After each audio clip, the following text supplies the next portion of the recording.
El sentir y el pensar de los pueblos mayas en la actualidad tiene una fuerte vinculación con la historia milenaria y la ancestralidad, vínculos a los que las ciencias sociales buscan acercarse desde sus metodologías. De allí que la antropología social sea una poderosa herramienta para rescatar la memoria de los pueblos y registrar de esa forma de conocimiento una historiografía propia basada en dispositivos como la oralidad y las prácticas comunitarias. En este episodio de Saberes, el podcast conversacional de Radio Ocote para acercarnos a las visiones de los pueblos indígenas, conversamos con Edgar Esquit, investigador maya cachiquel originario de Pachitzía, Chimaltenango, quien además de ser una referencia intelectual dentro de los pueblos indígenas, es doctor en antropología social, historiador y catedrático universitario.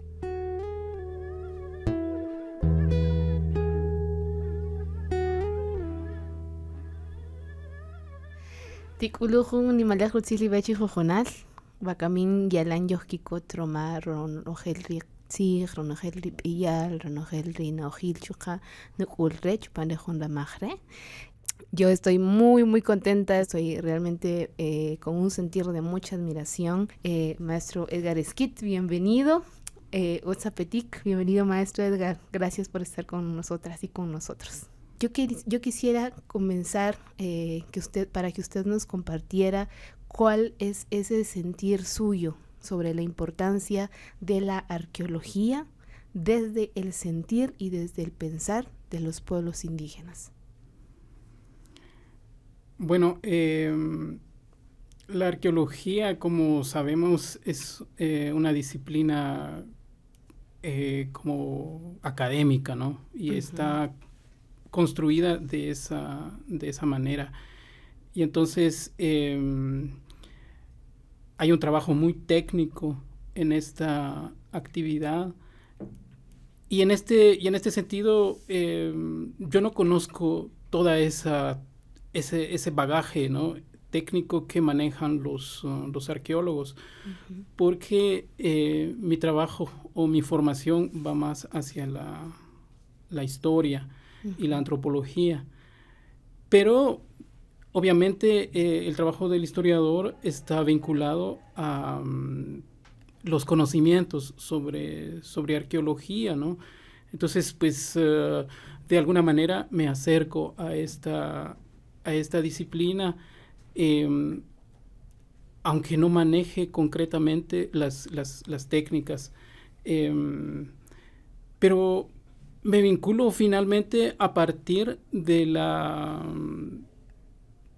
mi origen, diría yo, ¿no? Es decir, porque si me identifico como cachiquel y trato de hacer un recorrido de la historia de los cachiqueles, pues esto me lleva a la historia antigua.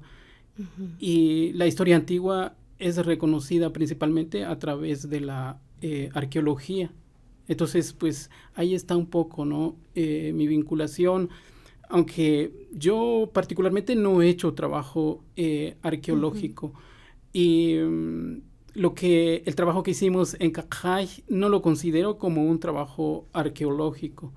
Más bien es un trabajo comunitario en donde hemos tratado de ir reconociendo, ¿no?, la historia de esta comunidad, del espacio físico y de relacionar los conocimientos que ahí se producen un poco con los conocimientos que uno tiene desde la universidad, ¿no? Entonces, por ahí va mi reconocimiento con relación a la arqueología. Sobre esta mirada de los pueblos mayas, desde los pueblos indígenas también, el poder contar, el poder saber, el poder conocer y compartir también sobre la historia del mismo pueblo que habitamos.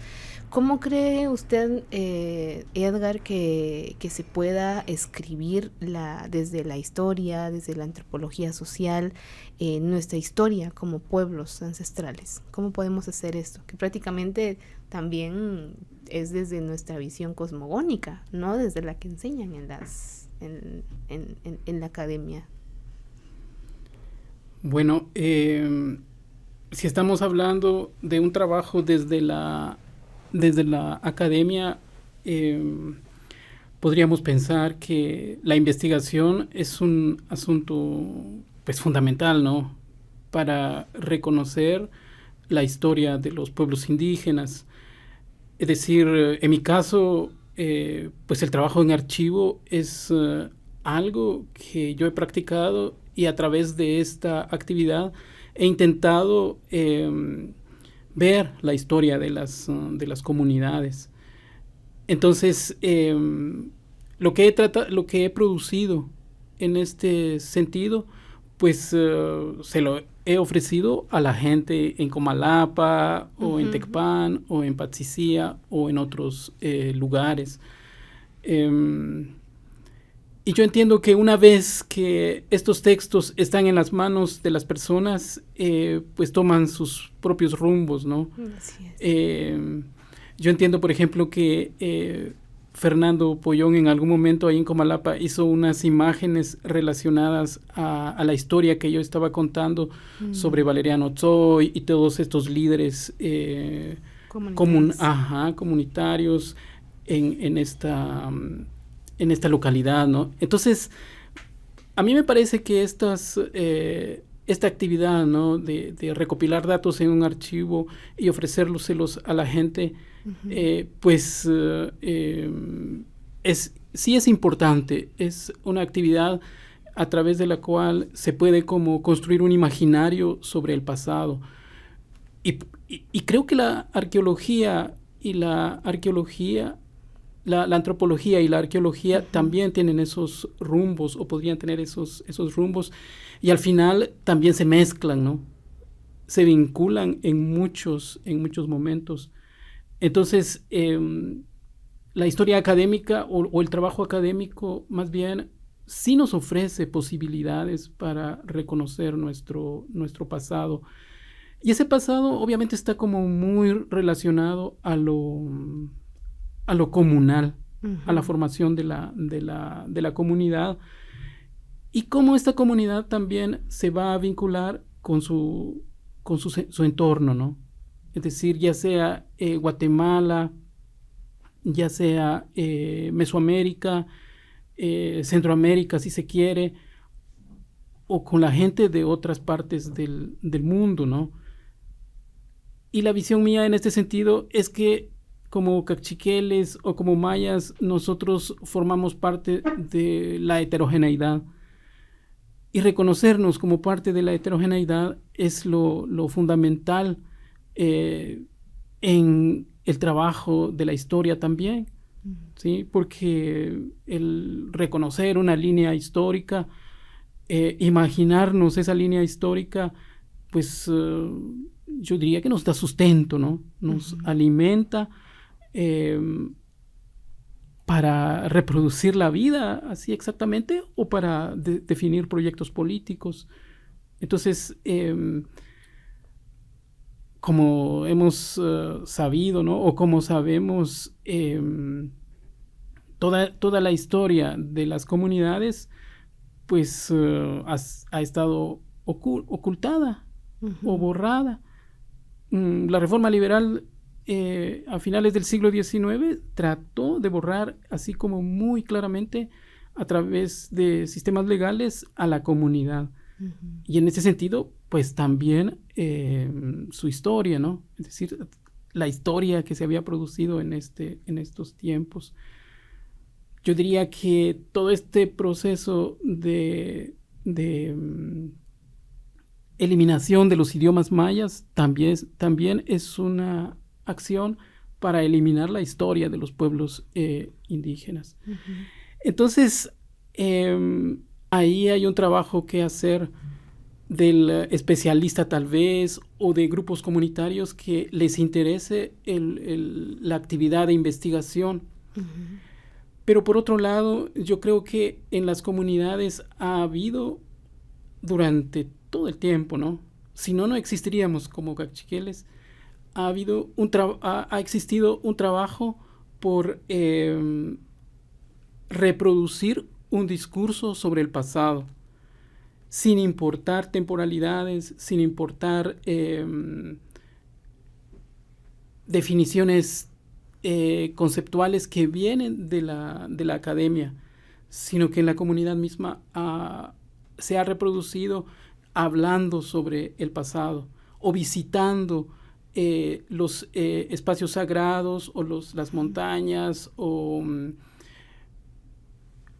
por ejemplo, yo diría que Cacay en muchos momentos pues ha sido visitado este sitio por la gente, ¿no? Este lugar ha sido reconocido por la gente. Aunque tal vez en los últimos tiempos no ha sucedido de esa manera. Es decir, porque hay otros procesos en las comunidades que van borrando, pues nuevamente esas acciones, van eliminando estas acciones y entonces la gente deja de visitar. Y hace apenas unos días con las estudiantes de la Universidad Cachiquel, en donde estoy también colaborando, visitamos nuevamente Cacay y algunas de las estudiantes decían pero ¿qué podemos hacer para recuperar, decían ellas, ¿no? Este espacio. Y entonces, pues a mí se me ocurrió decirles en ese rato que quizás lo más importante es visitar este lugar. Es decir, llegar a este lugar, reconocerlo, hablar con la gente. Y entonces, a través de esta acción, estamos hablando, estamos reproduciendo nuestra historia. Yo creo que la gente ha hecho eso durante mucho tiempo, en las familias, en la comunidad, en las fiestas, ahora en las clases. Digamos, toda esa acción de reconocer los espacios, de reconocernos a nosotros mismos a través de nuestra voz, a través de evocar ciertos personajes, de evocar ciertos hechos, son fundamentales en la vida comunitaria. Claro que todo esto, toda esta actividad vista desde fuera, es decir, por ejemplo, desde la universidad o desde otros espacios, toda esta actividad que también ha sido nombrada, ¿no? Por ejemplo, como tradición oral, como leyendas, como cuentos. Toda esta actividad vista desde otro lugar, pues no tiene forma, ¿sí? No tiene, es como algo caótico, visto desde, por ejemplo, desde la universidad. Y entonces el antropólogo o el arqueólogo o el historiador es el que tiene que darle forma, es el que tiene que moldearlo. Y a mí me parece, por ejemplo, esta idea que siempre se habla, ¿no? Y que los mayas empezamos a hablarlo también, por ejemplo, de devolución. Cuando algún antropólogo va a una comunidad y le dice, no, pero tienes que devolver algo y nos devuelves, bueno, está bien, ¿no? A mí me parece interesante, ¿no? Que el trabajo del arqueólogo pues lo lea la gente, pero esta idea de devolución es tan limitada frente a una producción intelectual, conceptual, creativa que hay en las comunidades. Entonces, creo que esta producción comunal, pues la tenemos que seguir como construyendo. Y se ha construido y lo tenemos que seguir construyendo de aquí hacia adelante, ¿no? Creo que por ahí podría ir como esta acción, ¿no? De reescribir y de reproducir nuestra historia. A mí me parece sumamente bello también el que el que se rescate y se renombre mucho, porque seguramente habrá mucha de la audiencia que está pues haciendo investigaciones, está estudiando arqueología, antropología, historia, y que algo que es muy importante es poder acercarnos con mucha también con mucho respeto hacia la comunidad a la que queremos investigar. No se trata tampoco de un extractivismo epistémico, y tampoco de un extractivismo de la historia misma, ¿no?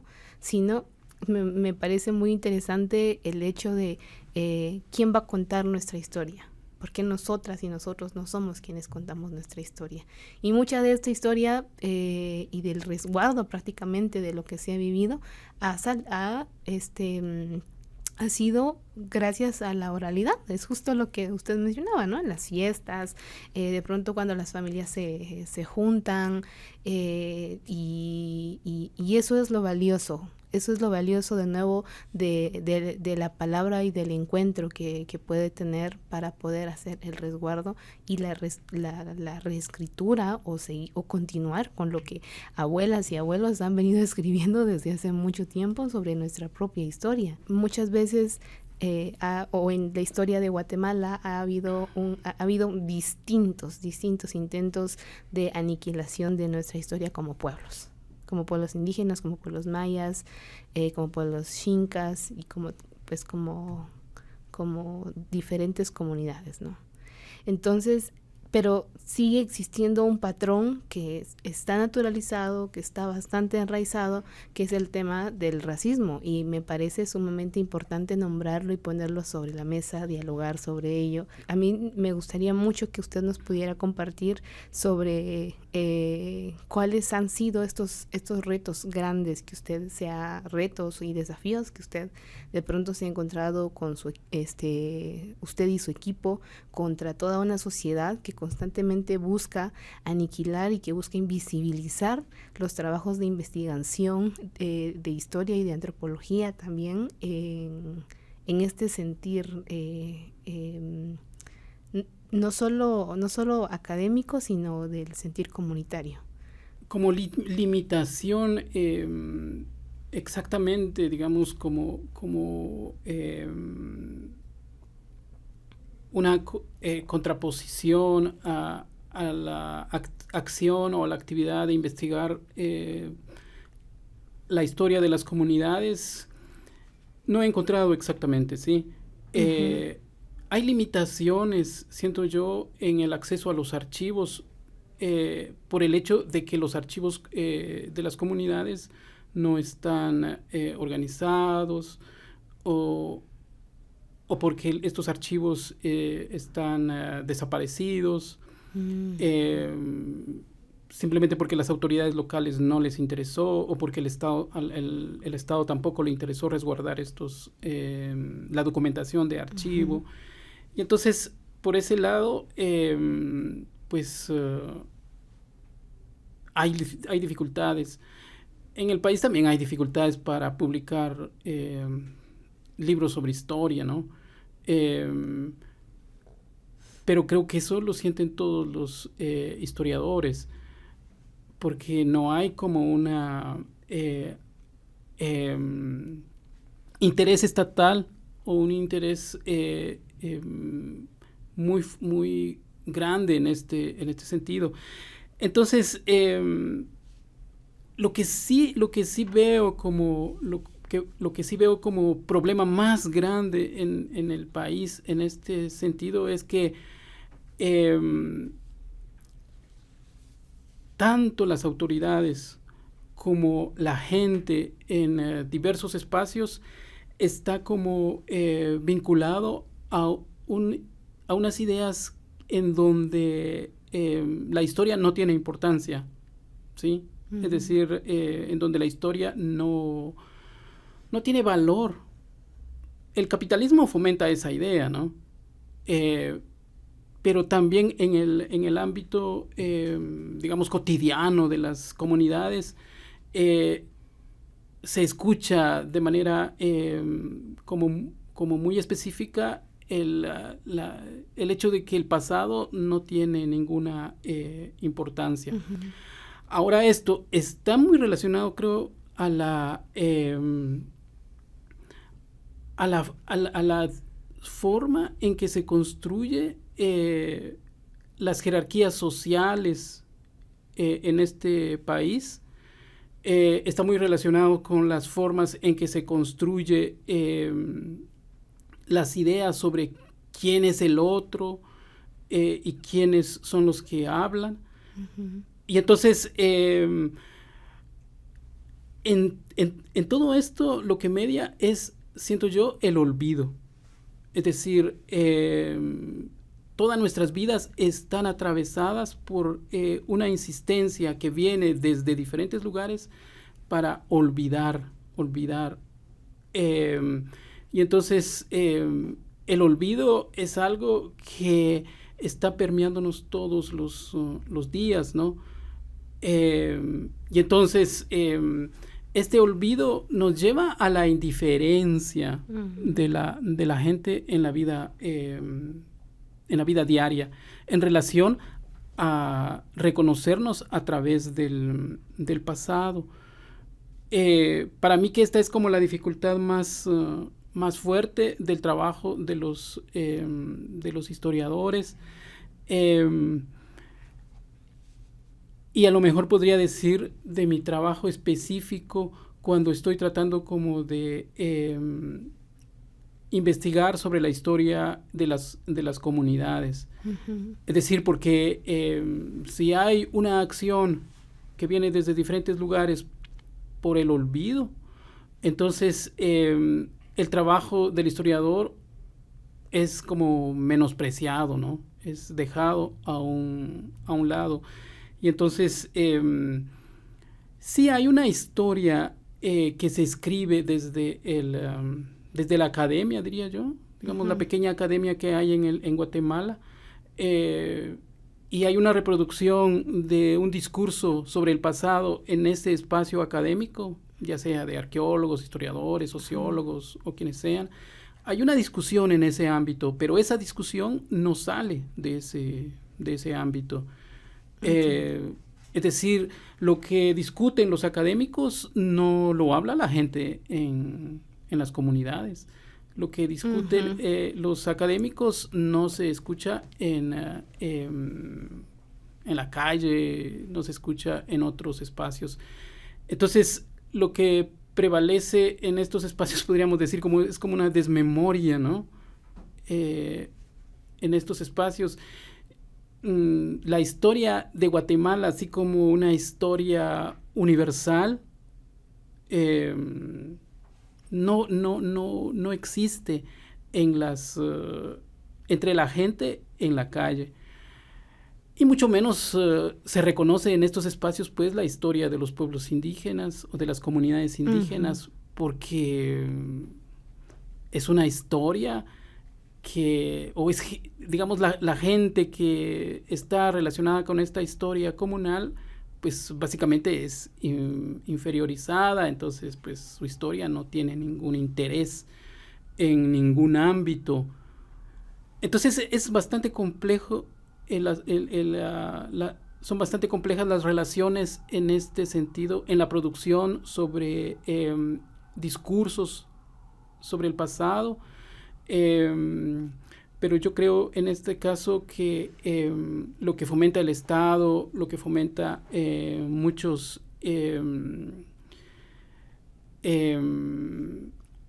mucha gente en el ámbito local es también como un olvido, ¿no? El olvido uh-huh. es como algo que permanece en nuestra vida y obviamente sabemos lo que eso significa. Es difícil escucharlo también a veces de los profesores mismos, quienes están impartiendo las clases en las universidades, sobre que el desarrollo de las investigaciones desde los pueblos indígenas o el desarrollo de la investigación en general en Guatemala aún no tiene la suficiente fuerza y la suficiente capacidad para poder transmitir un verdadero conocimiento, ¿no? Yo creo que en un país como Guatemala como que nos empujan a olvidar, porque de pronto con el olvido es como podemos, tal vez ante los ojos del gobierno o del Estado, del sistema mismo, es como obviar las cosas que pasaron, ¿no? Que han pasado. Y entonces de esa forma, obviándolo, pues no se reconoce y se niega la justicia en las situaciones en las que se necesitaría la justicia. Entonces me hacía pensar en cómo podríamos hacerle para que sepamos y valoremos y que tengamos una decisión personal que por supuesto va a llevar a algo grupal de decir, hey, aquí en Guatemala se están trabajando estas investigaciones, acerquémonos a este instituto, vamos a hacer también nosotras y nosotros nuestras investigaciones a raíz de lo que se ha trabajado ya desde la mirada de los pueblos indígenas, pero ¿cómo podríamos hacer entonces nosotras y nosotros para acercarnos a estas investigaciones que se han trabajado desde la mirada, desde el sentir, desde el pensar de los pueblos indígenas que ya están? ¿Cómo podemos acceder a estas investigaciones? Bueno, la actividad de la investigación es algo que, como dije hace un rato, ¿no? Sí tiene un gran valor para los pueblos indígenas.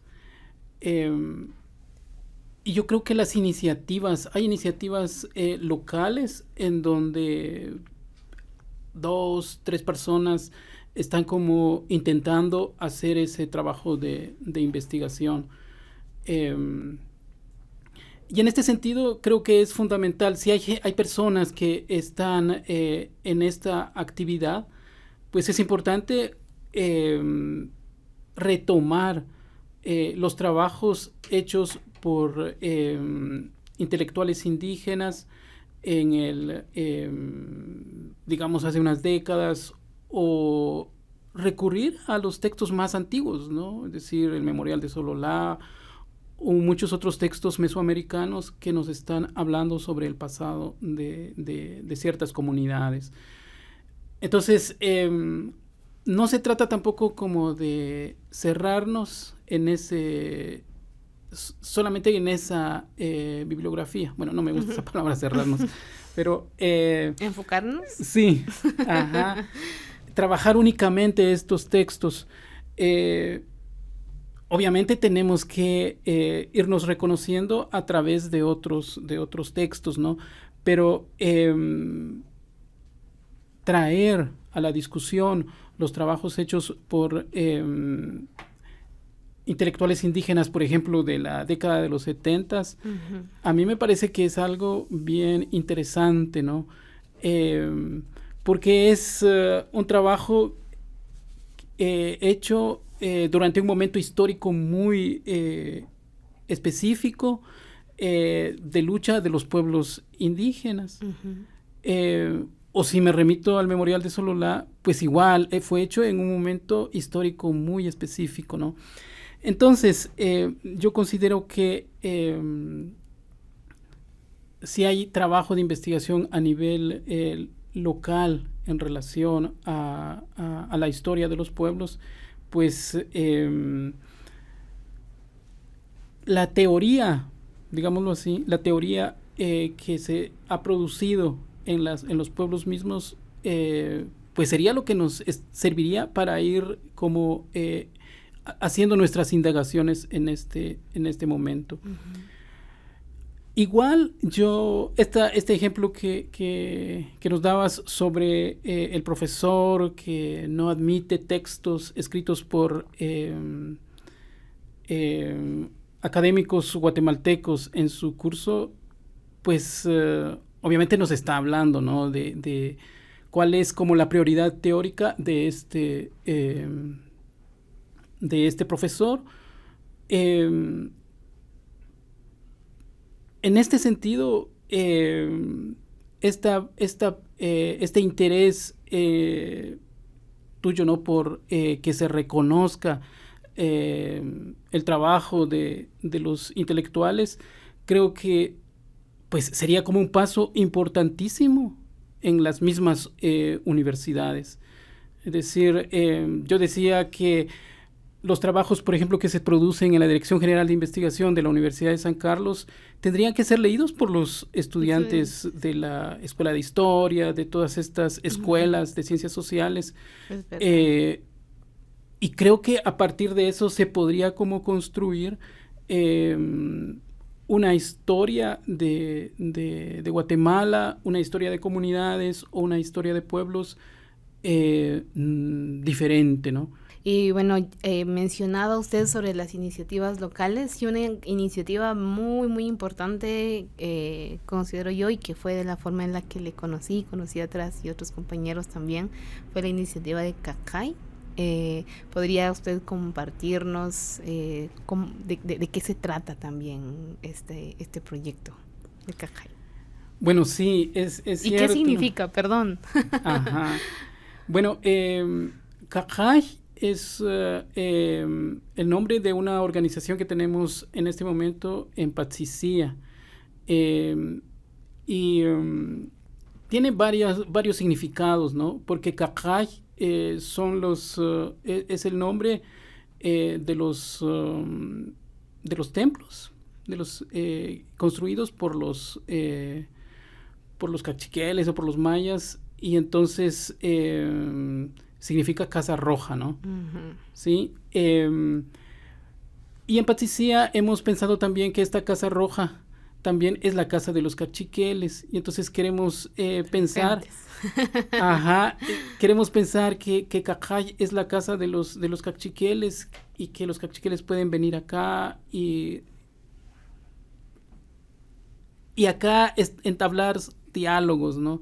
Entablar que este sea un espacio para converger y para encontrarnos. Pero siempre yo digo, ¿no?, que hay muchos otros lugares para encontrarnos en nuestras comunidades, siempre hay muchos otros lugares, ¿no? Pero ofrecemos este lugar también. Y en este sentido, esta es una organización que surgió ya hace varios años, unos 15 años hacia atrás. Y entonces, cuando empezamos, éramos...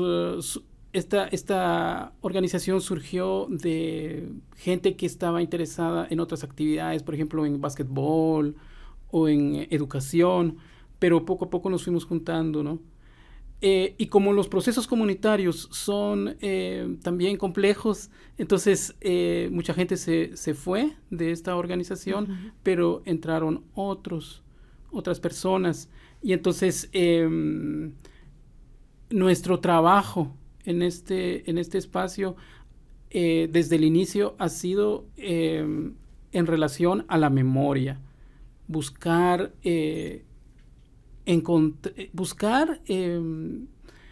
como caminos, ¿no?, desde nuestras experiencias, es decir, desde las experiencias de los miembros, para trabajar, para hablar sobre el pasado, pensando de muchas maneras ese pasado y trabajándolo de muchas maneras.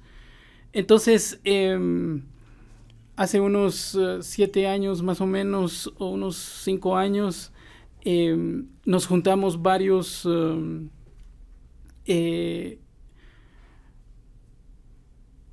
personas, ¿no? La mayoría eran jóvenes, yo era el más viejo en este grupo, y formamos la comunidad Cachiquel de investigación.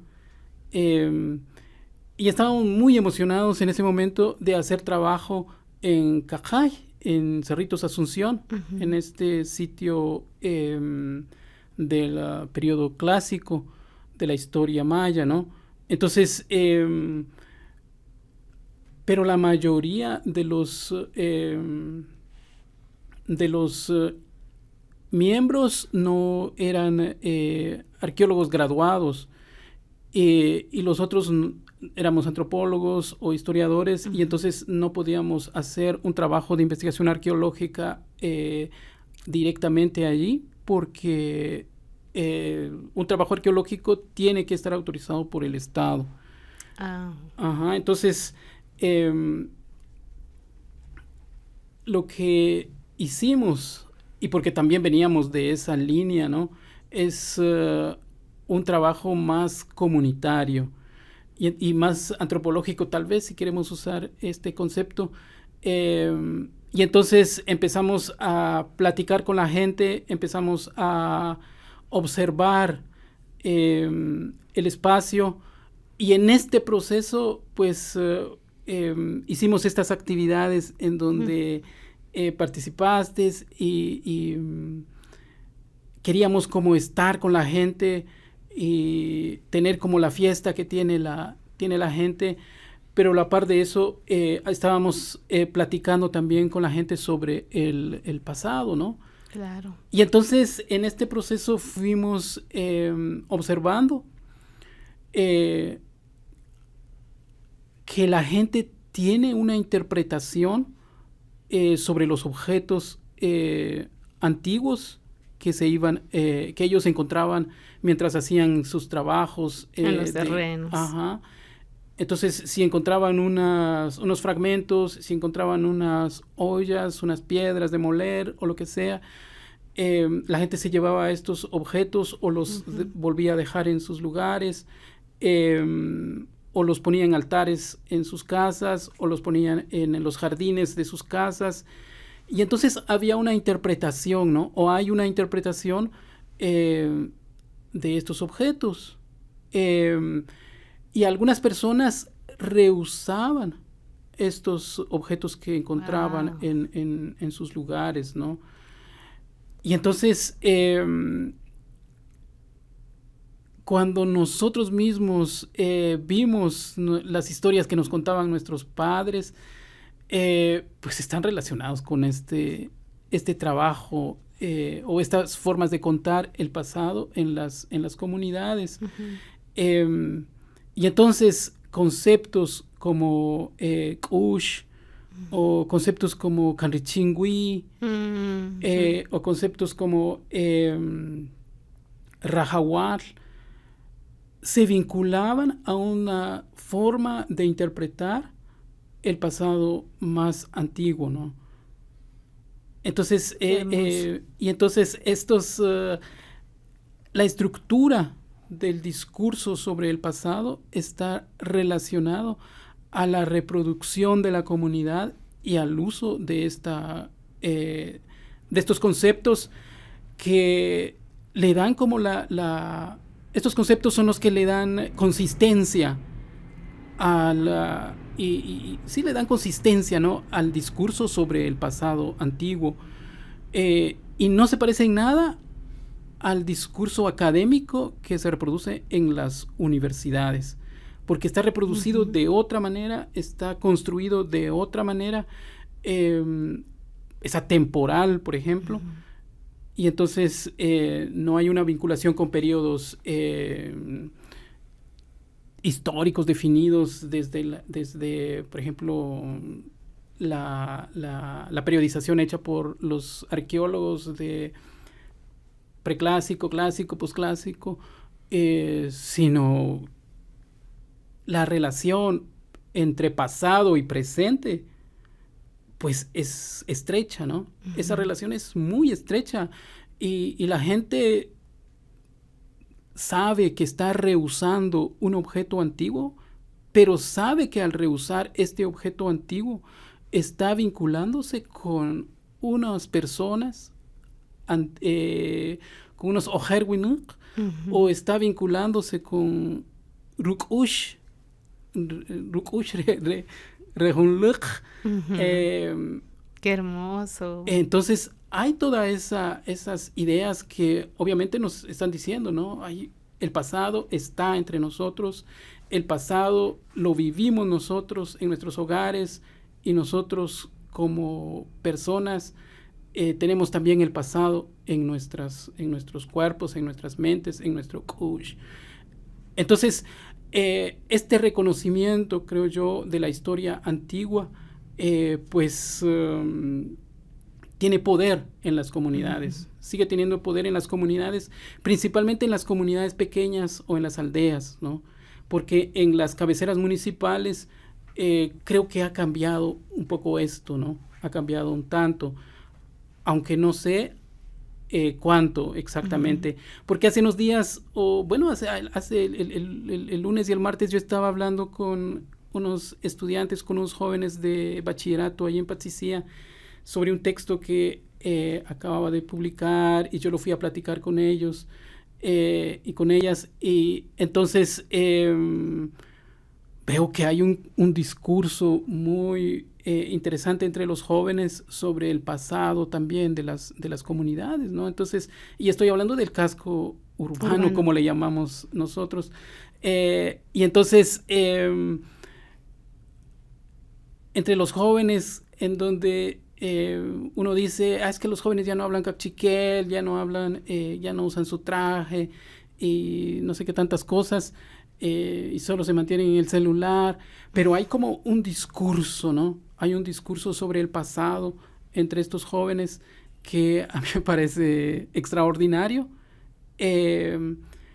pero como decía hace un rato también, hace como falta tal vez hablarlo en determinados espacios, por ejemplo en la escuela, en donde los jóvenes están todos los días, y entonces hay como la necesidad de discutirlo también acá, como seguramente lo hablan, lo platican en sus casas, ¿no? O en los trabajos que hacen sembrando o tejiendo o qué sé yo. Me parece muy hermoso el hablar del kush, de la memoria, el hablar también sobre esta presencia de la historia en nuestros cuerpos, que eso también es parte del sentir de los pueblos indígenas. Y justamente pues estamos acá, yo me quedo con unas palabras que usted mencionaba sobre la insistencia en la memoria, y sobre que también podamos tener esta invitación a tema de acercarnos, ¿no? A esas investigaciones, esta oralidad, a los libros antiguos también que narran la historia de los pueblos indígenas. Y bueno, pues muchísimas gracias, maestro Edgar. Para nosotras y nosotros ha sido realmente muy valioso y un regalo muy grande poder escuchar sus palabras, que también, sobre todo, que puedan ir y buscar de sus investigaciones, así como las investigaciones que muchas otras personas indígenas mayas han hecho en Guatemala. Muchas gracias, maestro Edgar, por acompañarnos.